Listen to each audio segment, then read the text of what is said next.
Исламда әзіл дегенде түсіндірген кезде мазах бұл бір сөздің негізгі мағынасынан бөлек тағы бір мағынасын қолдану деген мағынасы бар да. Яғни бір сөзді айтып отырады, бірақ келесі бір басқа мағынаны қамтып отыруы мүмкін. Жалпы әзілде бір нәрсені әсірелеу, әсірелеп қана күлдіре аласың ғой. Егер де жай өзің ғана айтып беретін болсаң, ол қатты күлкі болмауы мүмкін адамдарға. Сенің әзілің салдары біреудің көңілін ететін болса, ол әзіл болмайды. Әзілдеуге болады, бірақ сенің әзілің қандай да бір адамға көңіл сыйлайтын болатын болса, оған күлкі сыйлайтын болатын болса, ол жерде ешқандай проблема жоқ дегендей ғой. Өтірік айтпа дейді. Өтірік айтпа. Әсіресе ол стендап деген форматта өтірік айту қате болады. Негізі ұстаздардың арасында ше, мен андай валлахи деп айтшы деген нәрсені естімедім ау осыны естігенде. Яғни ол жақта сенімсіздіктің өзі бір дұрыс емес қой негізінде. Аламан инкаро дейді. Кім бір өзіне берілген жаланы қайтару үшін валлахи деген сөзбен қайтара алады. Шарт ретінде қарастырылмайды, қалың малды махр есебінде береміз деген сияқты бір күндер шықты. Соны айтып беріңіздерші, қалай болды өзі? Бір нәрсе Қазақстанда көп, мен неке қиып жүрміз ғой, көп нәрсе байқайтынымыз, ерлер мен жаңа қыз бала мәһәрде келісіп келмейді. Қыз сол жақта тұрады да айта қалады. Енді ол қыз жігіт қалай ол жақта тұрып алып бермеймін деп айтады. Неке қиған кезде неке қиып отырасың ғой. Бәрі отырады, көп адам суретке жаңа видеоға түсірмейді басында. Енді келесі шарт бұл мәһір деген кезде бүйтіп телефондар ашады. Операторлар шыға ма сразу? Пайғамбар саллаллаху алейхи кімде-кім біреудің көңілін әзіл деймін деп, немесе біреудің көңілін көтеремін деп өтірік айтудан бас тартса, жәннаттан үйге беріледі деп. Ассалаумағалейкум көрермендер. Бүгін Нұр Мүбарак мешіті жаңа жоба бастап отыр. Бұл бізде діни әзілдерге реакция жобасы. Біз Нұр Мүбарак мешітінің қызметкерлері Мейіржан ұстаз, Әли ұстаз және де осы әзілдің саласында жақын, әзілге де дінге де жақын Жандос бауырымыз және Жайдарманшы Бақытжан бауырымызбен бүгін осы жобаны бастағалы отырмыз. Енді әрине өздеріңіз осы жобада, осы салада жүргендіктен сөз сіздерге берсек, сіздер өздеріңіз ары қарай басай берсеңіздер, жалғай берсеңіздер. Біріншіден ассалаумағалейкум рахматуллахи ва баракатух. Сөйтіп бастау керек еді негізі подкаст. Сіздер жақсыздар ма? Иә, рахмет бүгін шақырғандарыңызға. Иә, мен сіздермен отырғаным өте қуаныштымын. Қазір кішкене қобалжып отырмын, өзімді қалай ұстарымды білмей. Бізде енді Жайдарман ойнаймыз. Біз Жайдарманда ойнадық. Содан кейін Жайдарманда түрлі әзілдер болады. Енді Жайдарманда үлкен бір шекаралар бар қойылған, белгілі бір. Белден төмен әзілдер өте бермейді, діни әзілдер деген сияқты. Сол жағынан енді бүгін сіздерге кішкене осы әзіл туралы реакциядан бөлек жалпы әзілдеу туралы сұрасақ деген едік. Оның исламдағы формуласы қандай, исламдағы шекаралары қандай деген сияқты. Бірден бастап кетеміз бе? Бастайық. Бисмилля. Жалпы Жайдарманда діни әзілдер болып тұрады. Енді біз өз Жайдарманда үлкен редактор ағаларымыз бар. Сол кісілер өзінің көзқарасымен өткізіп жатады. Жалпы дінде ол әзілдеудің қандай бір мына жерге дейін болады дейтін бір несі бар ма? Тоқтаған жері десек былай болады екен. Жалпы бізде көбінесе қоғамда стереотип қалыптасып кеткен ғой. Діни адам әзілдемейді, немесе діни адам үнемі қайғырып жүру керек деген.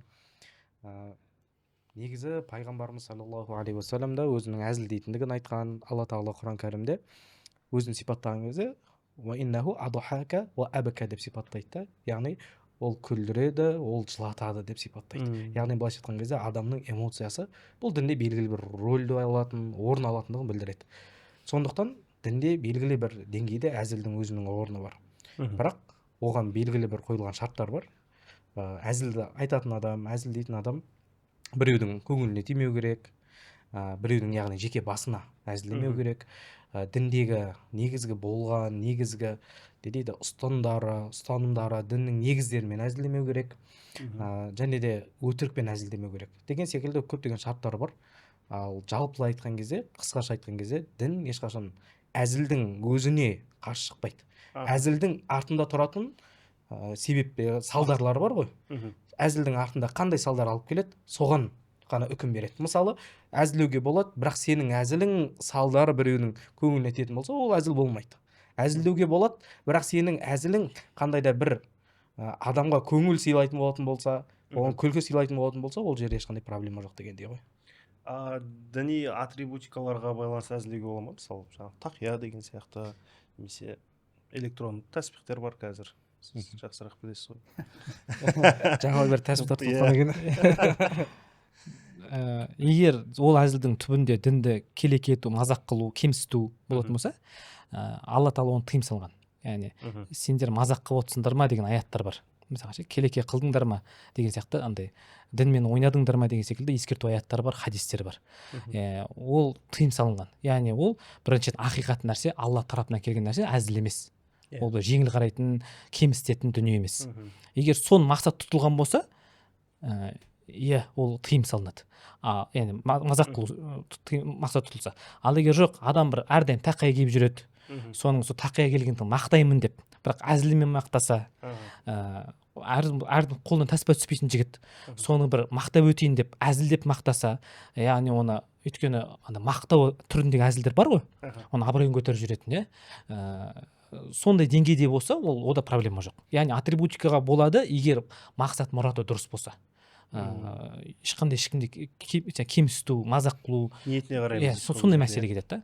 Яғни қандай сөз таңдадың, сөзін қалай саптадың соған. Өйткені біреудің алдында кішіреу мысалы, бұл кісіге жетуге қанша деген сияқты мысалы, өзін төмендетесің да, бұл кісінің шын жолы үлкен, жолы бар деген сияқты бір андай, ол кісінің абыройын көтеру мақсатында бір күлкіге күлдіру адамдарды деген сияқты, ол да проблема жоқ. Діни атрибутика демекші, баяғыда енді барлығымыз тақия киген кезде, енді тақияның бітетін жері бар, тігісі бар. Былайынан бір жігіт тақия киіп алған, тігісі тура алдына қарап тұрды екен да. Екінші бір бауырымыз келіп, бауырым, сенің тақияң бір ерекше екен дейді. Неге десе, сен барлығын тігісі артында тұратын болса, сенің алдында тұрады екен дейді. Былайша айтқан кезде ол діни атрибутикамен әзілдеп жатса да, бірақ ол жерде оның бір кемсіту мақсат емес, жай ғана теріс киіп алғандығын жай ғана сөзбен жеткізу ғой. Сол секілді. Яғни ол жерде айналып келген кезде айтушы адамның соңғы ниетіне байланысты болайын деп тұр. Және ниет тек қана ниет таза болып қолданылған сөз сапасыз жөн түзу емес болса, ол да қате болады. Ол жақта ниетке қаралмайды. Ниет және салдар ғой былайша айтқан кезде. Сіз қандай сөз саптадыңыз, қалай қолдандыңыз, ниетіңіз түзу, бірге көңіл күй сыйлап тұр, жай қарадыңыз, тым жай қарадыңыз, осы негізі қазір адамдарға күлкі сыйлайды деген ниетіңіз таза, бірақ қолданылған сөздеріңіз жаңағындай ақиқат болып келген Құран аяттары, хадис, діннің негізі болып табылатын Алладан келген ақиқаттарды мазақ қылып келеке ету сөздерін қолдансаңыз, ол әрине күнә, қате болады. Ол ішкі ниетіңіз дұрыс болса да, ондай кезде ниетке қаралмайды. Егер сөз жаңа енді айтып қалдыңыз, Пайғамбар исламның шындықпен әзілдеу керек дейтін. Ол қаншалықты қазір мүмкін қазір қоғамда? Жалпы екі нәрсе қарастырайықшы осы жерде. Біріншісі шындық және хақ дейді ғой. Екіншісі тәурия деген мәселе бар. Исламда әзіл дегенде түсіндірген кезде мазах бұл бір сөздің негізгі мағынасынан бөлек тағы бір мағынасын қолдану деген мағынасы бар да. Яғни бір сөзді айтып отырады, бірақ келесі бір басқа мағынаны қамтып отыру мүмкін. Егер ол сөз шындыққа тікелей қарсы келмейтін болатын болса, мысалы, не дейді? Тәурия дегеніміз, былай түсіндірейік, тәурия дегеніміз пайғамбарымыз саллаллаху алейхи уассалам бір жорықтарда, бір уақыттарда адамдардан қашып кетті, жаңағы хижрет жасауға мәжбүр болды. Сол кезде бір адам келіп артынан қуалап келген кезде, Абу Бакр оған, пайғамбар жанында кім деген кезде, Абу Бакр пайғамбарды нұсқап, бұл Рашид, яғни жол бастаушы деп айтады. Яғни пайғамбар деп айтпайды, жол бастаушы дейді. Бұл жол бастаушы дегені бұл екі мағынада қолданады. Шынымен сол кезде жол бастап отырды, және де сол уақыттарда пайғамбарымыз саллаллаху алейхи вассалам ақыретке жол бастады ол адамда. Екі нәрсенің бірдей қолданғандықтан ол тәурия деп аталады. Дәл сондай секілді кейбір сөздер нағыз шындық болмаса да екі мағынаға бірдей қолданылатын болатын болса, оған мынандай шартпен рұқсат береді Ибн Абидин өзінің кітабында. Егер ол адамның көңіліне тимесе, исламдағы негізгі ұсынымдарға қарсы келмесе, және де арасындағы мәмілелер бар ғой, сол мәмілелерге зиян тигізбейтіндей болатын болса, рұқсат дейді. Бұл жақта діни әзіл ғана емес, күллі әзілге күн береміз ғой, күллі әзілге. Пайғамбар саллаллаху алейхи айтқан әзілдері әрдайым діни болған жоқ қой. Мысалға да қарапайым сахабаларды бір-бірімен дүниелік мәселеде әзілдесе береді. Ал дінмен әзілдесудің ол жөні бөлек, ол бөлек тақырып, оның ішінде тыйымдар көп. діни әзілде. Мгм. Жайдарман қаншама жыл, КВН қаншама жыл болып келе жатыр мысалға ше, Мгм. олардың 99% діни емес қой әзілдер Иә. негізінде. Иә, Өте ол аз. әзілдер рұқсат, бірақ егер адамның жаңағындай жекесінен шығып кетпесе, кемсіту болып кетпесе, өйткені бір көріп қаламын бір скетчтар жаңағындай, иә, вайндар адамның жекесінен шығып кетеді. Түрін мазақ қылады, бойын мазақ қылады жаңағындай. Мгм. Ол қате. Яғни ол күлетін нәрсе емес. Әрбір адам өз бетінше сұлу. Мгм. Алла тағала оны жақсы қылып жаратты. Сондықтан оның бір мұрнын, құлағын мазақ қылып Кемшілігіне байланысты. болмайды, Әзілге. болмайды. жаңағы хақпен Ол әзіл- оны жаңағыны күліп қабылдауы мүмкін жаңағы адам. Бірақ шындығында оның жүрегіне қалады. Өзіне деген сенімсіздік, неуверенность дейді ғой. Әсер тиеді, иә. Әрине. шындықпен әзілдеу деген жаңағы пайғамбар саллаллаху алейхи вассаламда мынандай әзіл несі бар, оқиғасы бар. Мгм. Бір кісі бір күні бір апа келген уақытта енді белгілі бір деңгейде мал мүлік сұрап келеді ғой. Мгм. Сол кезде пайғамбар саллаллаху алейхи вассалам мен сізге түйенің баласын мінгіземін дейді. Мм. Түйенің баласын мінгіземін. Енді түйе алам деп келіп отыр ғой енді жаңағы кісі. Енді кішкене уайымдап былай көрген кезде пайғамбар саллаллаху алейхи вассалам айтады, енді барлық түйе түйенің баласы ғой дейді. Мм. Яғни саған бота мінгіземін деген сөзді айтып жатқан жоқпын. Жалпы мінгіземін, түйе. түйе мінгіземін деп айтып жатырмын деп жатыр ғой. Мм. Шындықпен Иә. тура әзілдесіп тұр. Бірінші бір видеоны көріп алайық онда. Ал, жақсы. Алғашқы әзіл. Рахмет. Достар, көреміз. Нұр Мүбәрак университетіндегі сессия. Олжас, тұр, дайынсың ба? Дайынмын. Уаллахи деші. Уаллахи. Отыр бес. Дейтін әзіл. Қысқа екен, иә? Иә, қысқа әзіл Нұр Мүбәрак университетіне, өздеріңіз оқыған университетке байланысты. Осындай жағдай болуы мүмкін бе? Жоқ, әрине жоқ. Әрине жоқ. Кейде бір ұстаздар асып тұрған кезде осылай шеше салмай ма? Жоқ. Әзіл өзі күлкілі ма сіздерге? Күлкілі болды ма? Қатты емес негізі. Қысқа болған үшін ба, бір андай. Мәкеңе тым қысқа нәрселер ұнамайды өзі. Мазмұнды болған дұрыс бет деп ойлаймын да. Жоқ, жалпылай енді мына нәрсе, біріншісі енді Нұр Мүбәрак университетінің бұл бірінші мәселе ғой, кез келген діни ортаны адамдар былайша айтқанда лестницасы жоқ деп көреді де, адамдар ұшып жүретін секілді елестейді да. Ол жерде бір этаждан екінші этаждан адамдар ұшып өтетіндей елестейді да адамдарға. Бірақ ондай емес қой енді өкінішке орай. Себебі қараңызшы, ол жерде Нұр Мүбәрак университет 11 жыл ол басқа тәрбие алған болуы мүмкін адам. Ол бірінші сессиясында жарты жылда қандай өзгеріс болуы мүмкін ол адамда. Иә, бәрібір. Ол жерде мысалы Аллахи сөзінің бірінші семестрді бітіріп жатқан бала тіпті Аллахи сөзінің мағынасын дұрыс түсінбеген де болуы мүмкін ғой. Сондықтан енді жалпылай енді әзілдің үкім берместен алып Нұр Мүбәрак университетінде былайша айтқанда періштелер емес адамдар оқитындығын айтқымыз келеді. Кез келген бұл бірінші мәселе мен айтқым келетін. Екінші мәселе бізде діни жауапкершілік өте ауыр. Діни жауапкершілік өте ауыр болғандықтан бізде білімге өте қатты қарайды да. Тіпті кейбір нәрселер өте қатты сыналады, өте қатты неден өтеді, жаңағы не дейді, емтиханнан өтеді балалар. Сондықтан керісінше деп айта алар едім. Бұлай оңай болмайды, керісінше басқаларға қарағанда әлдеқайда жауапкершілік себепті қиын болады. Жеке сізде Нұр Мүбәрак оқыған жігіт қой кісі. Бұл сізде оқыдыңыз ғой осы жақта. Осы әзілге қатысты ма? Иә, осы әзілге қатысты бастайық одан кейін. Осы әзіл менің ойымша күлкілі. Өйткені біз бұны тек өзіміздің көзқарасымызбен қарап отырмыз ғой. Бұл сырттағы адамдарға өте өтетін әзіл. Иә, жаңа залдың да реакциясы жақсы болды ғой. Стереотипке негізделген әзіл ғой.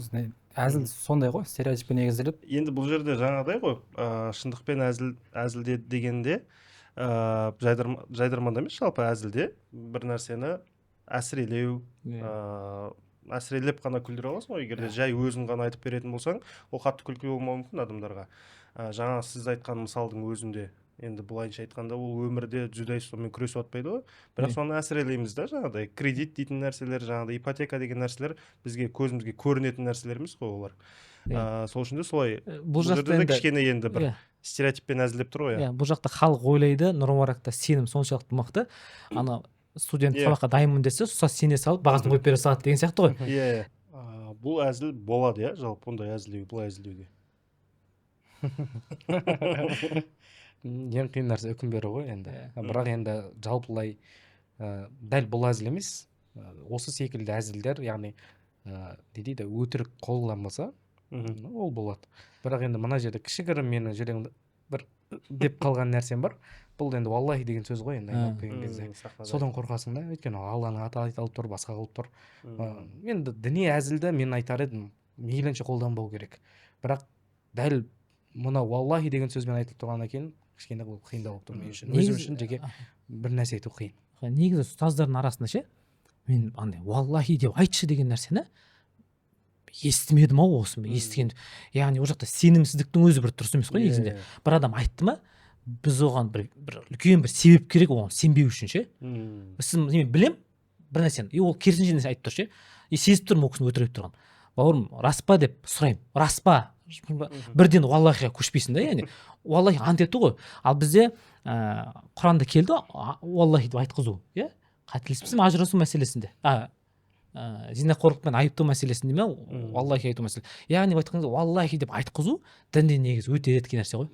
Біз оны қарапайым халыққа түссең, сосын балаларға түссең, кішкентай балалар қарашы ойнап отқан. Валлахи деш деп бірден жаңағындай, иә? Сенбей атса, бірден Алламен ант еткізіп сөйтіп тұрсады. Негізі ал үлкен уже ақыл тоқтатқан үлкен кісілер өткен сайын олар уже Алламен ант еткізбейді, керісінше сөзге сену, сенім арту, сондай нәрсе. Бір сотта сұрамасаң валлахи деп айтшы деп ше, бір былай келген кезде сенем сенбеймін де құтылған дұрыс қой. Енді кішігірім бір минуттық бір нәрсе қосайық. Жалпы валлахи деген сөздің соншалықты ислам дінінде жоғары болғандығы, бізде сотта валлахи деген сөз кәдімгі рөл ойнайды. Негізі ислам шариғатында валлахи деген сөз рөл ойнайды. Мысалы, егер кім бір нәрсеге әл-ямин жаңағы аламан инкаро дейді. Кім бір өзіне берілген жаланы қайтару үшін валлахи деген сөзбен қайтара алады. Егер жала жапқан адам сол жапқан тағып жатқан айыбына дәлел алып келе алмаса, онда мынау кісі валлахи деп айту арқылы сол өзін сол жерде арашалап алады. Яғни бұның жоғарылығы салмағы ауыр да ол. Валлахи деп салмағы. Ол бір әркімге айтшы деп айтқыза беретін сөз емес та. Жақсы. Бәрін қинап отырмыз. Бұл жерде енді мысалы мен де қара кейіпкерін көруге де дайындалдың ба, рас десе енді әзіл қызық емес болып қалады ол кезде енді. Сол үшін мүмкін ол жерде де бір несі бар ғой. Келесі әзілді көрейік. Соңғы жаңалықтарға байланысты махырды алып тастаған болатын. Сонымен неке қию рәсімі мешітте. Жары болуға келісесіз ба? Келсем. Сіз келісесіз ба? Келсем. Қой, жылжиық онда. Так.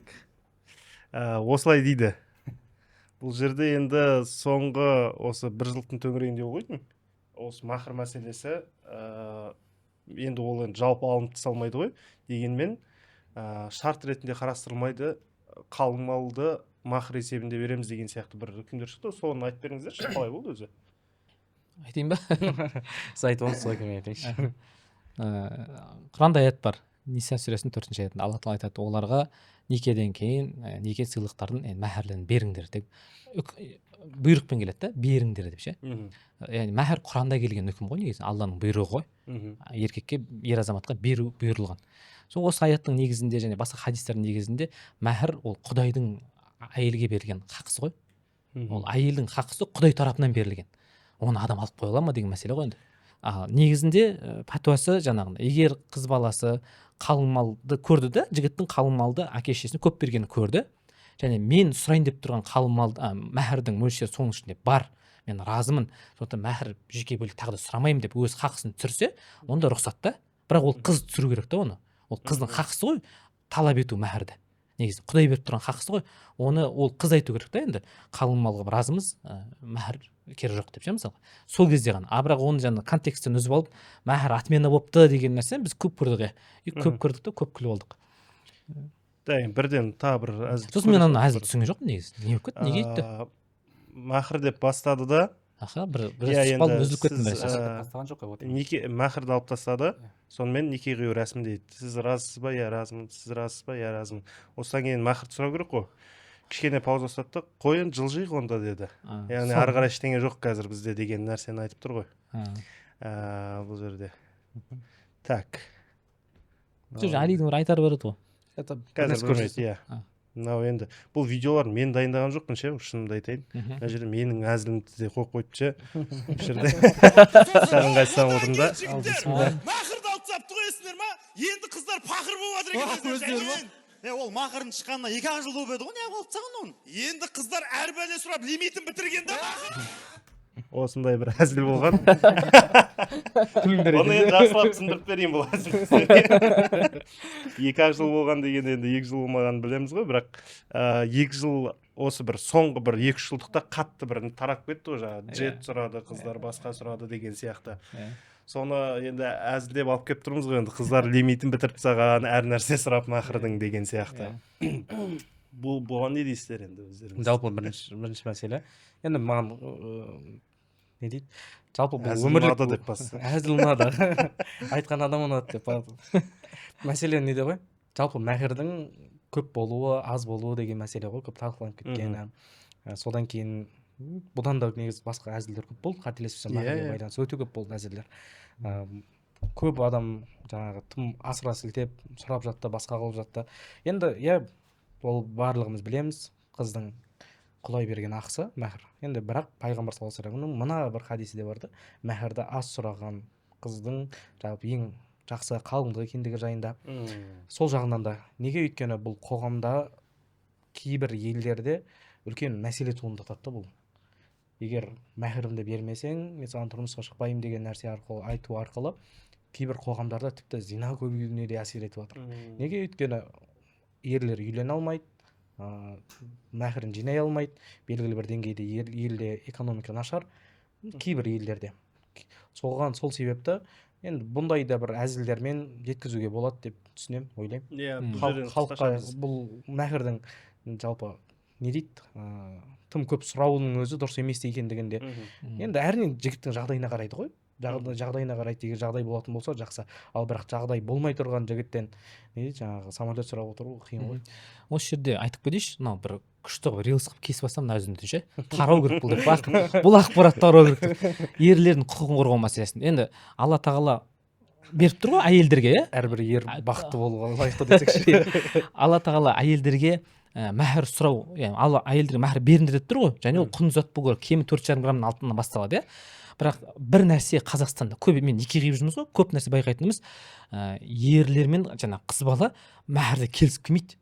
Қыз сол жақта тұрады да айта қалады. Енді ол қыз жігіт қалай ол жақта тұрып алып бермеймін деп айтады. Айта алмайды ғой. А негізі айтуға хақысы бар. Яғни мәһірге кішігірім переговор жүргізуге болады. Мысалы қыз бірақ оны имамның алдында болмау керек та. Өздері танысып отқан кезде ертең мәһірге не сұрайсың деп ше. Қыз тым қатты нәрсе сұраса, жігіт айту керек. Дұрыс қой енді, бірақ саған кредиті бар жігіт не керек? Мен қарызға толған жігіт не істейсің? Сәл адекватты нәрсе сұрасайшы деген сияқты қылып қыз бен жігіт келісіп келу керек қой имамның алдына. Яғни болмайды да, андай көп проблема Қазақстанда. Қыз бен жігіт некеге келген кезде мәһірді келісіп келмейді. Жігіт мүмкін сөйлесіп жүрген кезде сұрау қоя ала ма, бірақ ол енді дүние мәселесі болғаннан кейін просто өздері келісіп алу. Мысалы мен сұраймын, келістіңдер ма деймін. Ана жоқ, келіскен жоқ. Білмейсің ба соны не сұрайтын? Білмеймін дейді. Ал, енді қызық болады. Енді интрига басталады. Енді ана туысқанның көзінше, куәгерлердің көзінше ана жігіт қалай намысын беріп қояды. Алып бермеймін деп ұят қой. Ал келіспеген отбасыларды көрдім, некелерді. Онда күшті да, атмосфера күшті. Ана жігіт біледі, қыз жайлы жаман ойламайды, қыздың не сұрап келді. Ана қыз сұрайды, өзін сұрайтын ше, өзара келіспеген. Мен білмеймін ғой ана жігіттің жағдайын. Сонда өздері келіспеген, квартира сұрасын, қой Дубайдан үй сұрасын, жазып бере берсін. Болды. Ол енді заранее алдын ала келіспеген адам болса, оңай да ол. Сіздің неңізде, тәжірибеңізде ең көп не сұрады? Алтын комплект негізі. Жоқ, ең көп емес, ең жоғары дәр. Ең қымбаты. Бентли шығар? Бентли мүмкін, бірақ Алматыдан помещение сұрағанда бар, 100 квадрат метр бір нәрсе там. Бизнес планмен келді.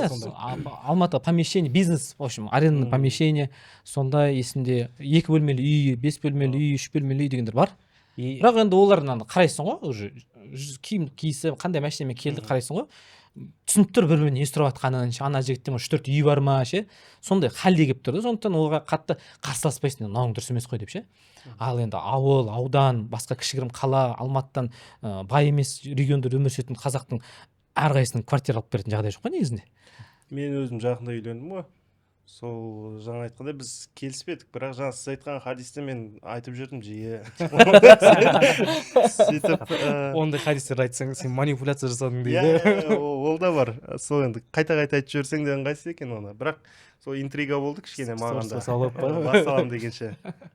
Жоқ, мен айтарым ше, осы келісіп алу керек. Ол онда тұрған ештеңе жоқ. Иә. Мен екеуміз некеге қайын ертең қазір имам сұрайды, мәһір не сұрайды. Сен не сұрайсың сол кезде, мен дайын болайын. Мен қазір емес, ақшамды реттейін мүмкін сол жерде беріп тастайды. Бір кісі болды жаңағындай, білді не сұрайтын, уже заранее сата кепті. Мен қалтамда бар ау деп, ана қыз айтады да, алтыны жүзік деді, бриллиантымен депті. Ана жігітті алды да, міне мәһірін деп столына қойып қойды. Солай тез беріп тастаған дұрыс, иә? Әрине. Енді қарыз ғой енді. Қарыз ғой. Мендегі ең бір ерекше аудандық жерде бір кісілер келіп жатыр, яхта сұрады. Яхта. Тағы біреулер болды, 1 жыл бойы киндер шоколад алып бересің деген. Ақырында сұраған. Бір ерекшелігі кітап алып бересің дегенде болды қанша? 200 мың көлемінде деді ме, әлде бір 20 томдық кітапты айтты, сол кітапты алып бересің дегендер болды. Сондай бір қызықты негізі. Некеге қиған кезде, некеге отырасың ғой, бәрі отырады, көп адам суретке, жаңа видеоға түсірмейді басында. Енді келесі шарт бұл мәһір деген кезде бүйтіп телефондар ашады. Операторлар шыға ма сразу? Білмеймін ғой, жаңағы не үшін өйтетінін айтыр, сондай қазір мәһір сол қатты несеп кеткен. Ол иә, бір сәттері сондай бір хит болып кетті ғой, былайша айтқанда. Блогерлер сұрап бастады, әлі тұрмыс құрмаған. Мәһіріңе не сұрайсың деген секілді. Сол кезде ер азаматтардың құқығы қорғалмай қалды да. Олар мәһірмен былай айтқан кезде өзара келісіп алу керек екендігін білмеді. Бір жағынан олар некеге қиған кезде қалай болатынын білмей келеді ғой адамдар. Иә. Сосын енді мәһір сұралады деп айтқан кезде олар да мүмкін сол жерде бірінші естіп қалуы мүмкін да. Немесе жаңағыдай ақпаратты махрды алып тастады деген ақпаратты естіп қалуы мүмкін. Ондай барған кезде ол келді мешке, енді мәһір деп айтқан кезде қалай мәһір жоқ еді ғой деп ше сразу. Ерді қызды таңғалып тұр да, ойлады да екеуі сұрамайды деп ше. Сосын дайындалмай келген да. Сосын түсіндіресің ғой. Мен айтамын. Негізі мәһірді түсіндіремін, содан кейін барып негізі мәһір қыз баласын сұрайтыны, қыз бала өзінің қалағанын айтады, барлығын түсіндіріп болғаннан кейін, ал егер келіспесе ер адам өзінің ұсынысын айтса болады деп. Негізі көбінесе енді басқа жерлерде, басқа мемлекеттерде, ислам таралған мемлекеттерде әдетте ер адам өзі ұсыныс айтады. Мен мынанша мәһір бере аламын деп. Ондай да практика бар да, сондықтан тек қана бұл бір қыздың айтты, сол жерде болды жазылды, соны алып беру міндет деген нәрсе емес. Саудаласуда ешқандай әбестік жоқ. Бірақ өзара имамның алдында емес. Дайындалып келу керек та.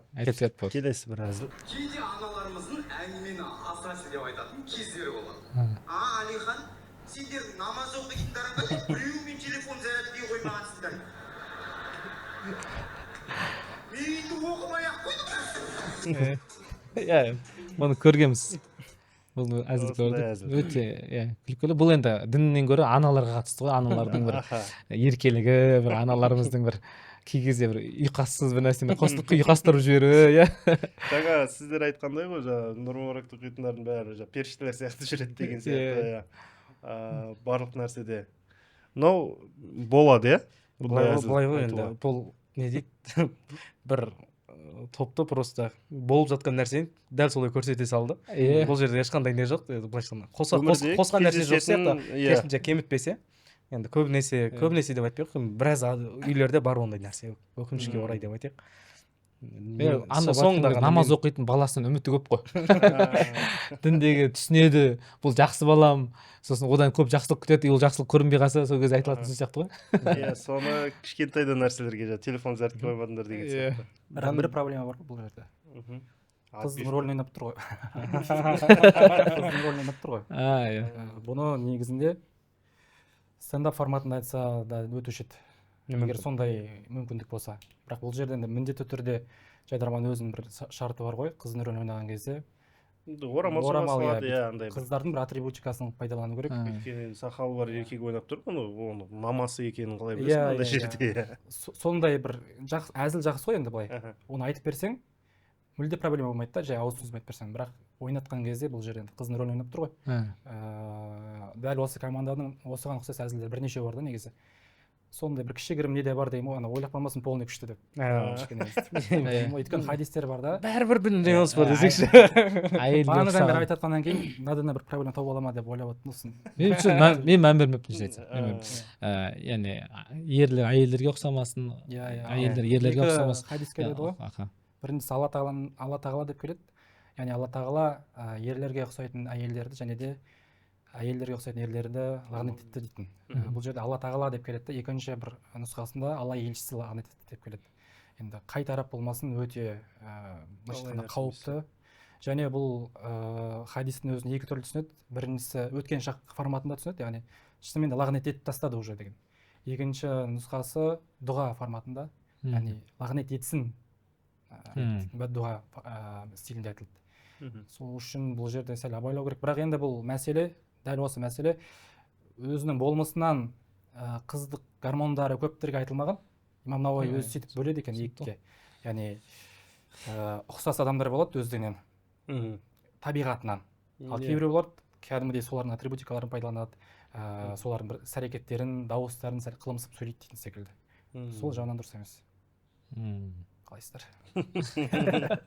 Алла. Бұл команда негізі андай дұрыс формада күшті әзілдеп тұрады. Жақсы. Осы.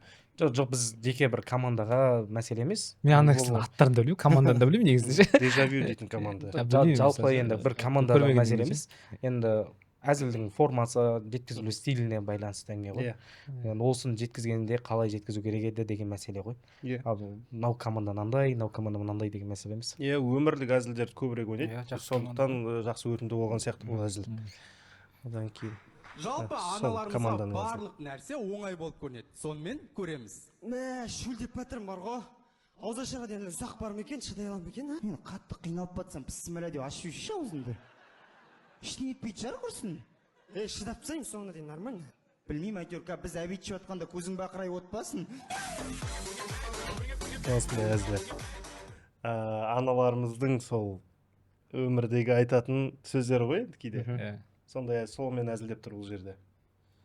Жаңа әзілге ұқсас сияқты бұның да несі. Және бұл кісі мына жақта мынандай посыл бар ғой, түсінік бар ғой. Әйел кісілер, аналар кей кезде діни үкімнің қаншалықты маңызды екенін түсінбейді ме деген мысалға ше енді. Ашып жібере салу оңай шаруа емес қой негізінде. Сондықтан кейбір әйел кісілер оны маңыздылығын, Құдайдың алдында ғибадат, мүмкін болса денсаулық бәрі жетіп тұрса соңына жеткізу керек екендігін түсінбей ашып жібере салу оңай қарап тұрған сияқты көрінеді мына жерде. Ал негізінде егер былай айтқан кезде тақуалық тұрғысынан анасы балам шыда сабыр ет, оразаны соңына жеткіз деген негізі сол сөзді естілу керек қой әйел адамдардан негізінде. Сол нәрсе күтіледі ғой деймін да. Сол нәрсе мақтаулы ғой.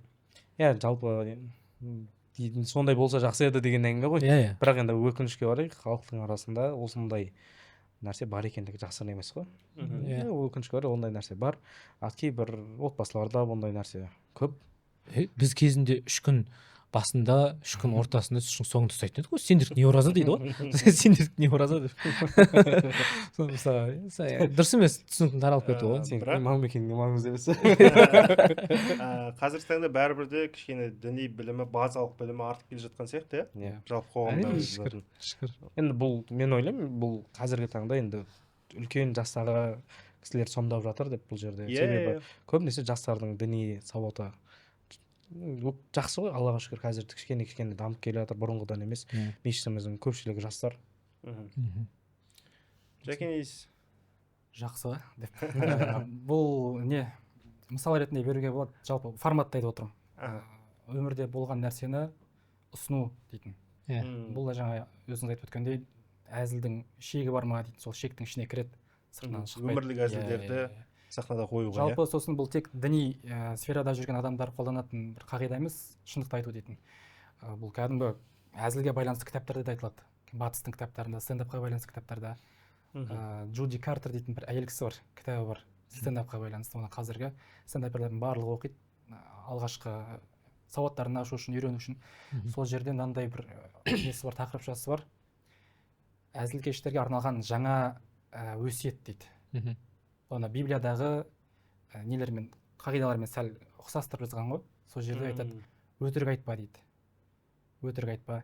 Әсіресе ол стендап деген форматта өтірік айту қате болады. Өйткені ол жерде адам өзінің өміріндегі нәрселерін бақылауларын айту керек та. Сол үшін ол жерде өтірік айтпа, өтірік айтсаң бірден білініп қояды, өз өміріңді айт. Өзіңнің нәрселеріңді айт дейді. Яғни батыста да әзіл саласында өтірік айтпау дейтін нәрсе құпталады. тек діни салада емес деп айтқаным ғой. Ораторлық курстарда да жаңағыдай стендапқа шығар алдында да бірінші айтылатын қағида ескертпе сол шыққан кезде егер мысалы қобалжып тұрасың ғой кейде қобалжып тұрсаң қобалжып тұрмын деп айту керек дейді, яғни шындығыңды айтып алу керек дейді да бірден ше. Сол кезде кішкене сені зал сенің халіңе кіреді, көрермендер де сенімен бірдей қазіргі тілмен айтқанда вайпта отырады ғой былайша айтқанда. Тағы бір сұрақ сіздерге, әзілдеп сауап алуға бола ма? Әзіл арқылы мүмкін бе ондай? Болады. Жалпы әзілдеп сауап алу деген мынау мәселе ғой. Егер сіз адамның көңіліне тимей шариғаттың шеңберіндегі әзіл айтып, керісінше оның көңілін көтере алатын болсаңыз, мысалы екі адам отыр, қандай да бір мәселесі болған болуы мүмкін, бір қиындығы болған болуы мүмкін, немесе өзінің бір мұңына кіріп кеткен болуы мүмкін. Сол кезде оған сіз әзілдеп, оның көңілін көтере алатын болсаңыз, белгілі бір деңгейде ол ислам ғұламаларының кейбірі мәндүп, яғни жақсы көрінген сауапты амал деп түсіндіреді. Тіпті сауап емес, жәннатқа кіруге болады әзіл айтып негізінде. Хадис бар сондай. Алла елшісі саллаллаху алейхи вассалам. Кімде-кім әзілдей тұрып ақиқатты айтса, яғни әзілдей тұрып өтірік айтпай әзілдейтін болса, оған жәннаттың ортасынан сарай беріледі, үй беріледі. Үй алу дейтін жалпы мына өмірде де өте қиын нәрсе ғой. Көптеген уақытың кетеді, қаржың кетеді. Ал о жақтағы үй алу тіптен қиын дүние негізі. Сол үшін шарт ретінде де былай қарасаң оңай, бірақ амалға асырған кезде сәл қиындықтар тудырады. Шындықты ғана айту дейді. Біз енді жәке ол мәселе былай емес па деп, біз ол хадисте былай түсінген едік. Пайғамбар саллаллаху алейхи уассалам ол жерде әзіл біреудің көңілін көтеру үшін өтірік айтпау нәрсесін қарастырып жатыр, яғни соған акцент беріп жатыр деп түсінген екенбіз да. Мысалы пайғамбар саллаллаху алейхи кімде кім біреудің көңілін әзіл деймін деп, немесе біреудің көңілін көтеремін деп өтірік айтудан бас тартса, жәннаттан үйге беріледі деп. Сондықтан жалпы шындықты айтып әзілдеу жәннатқа кіргізеді деген көзқарас қалай болады екен деген бір ой келді. Бұнда түсіндірмелері бар. Сол түсіндірмелерін айтады. Әзілдің форматында екі түрлі нәрсе қолданылу керек дейді. Ол біреу мазмұн жағынан, біреу уақыт жағынан жиілікке жол бермеу керек. Яғни өздеріңіз бағанадан бері айтып отқан ақпараттардың барлығын ғалымдар әртүрлі жолдармен жеткізген ғой негізі. Соның ішінде мазмұны жағынан біреу жаңағы көңілін түсірмеу дейтін тақырыптар да бар. Екіншісі көп жиі айтпау керек дейтін тақырып. Бұл негізгі мәселе нақты бір әзілкештерге арналған емес, кез келген адамға бұл жалғасы бар негізі. Үш үй беріледі ғой. Соның біреу өзінің ақиқатты екенін біле тұра, біреумен дауласпаудан бас тартқан адам ғой. Болды.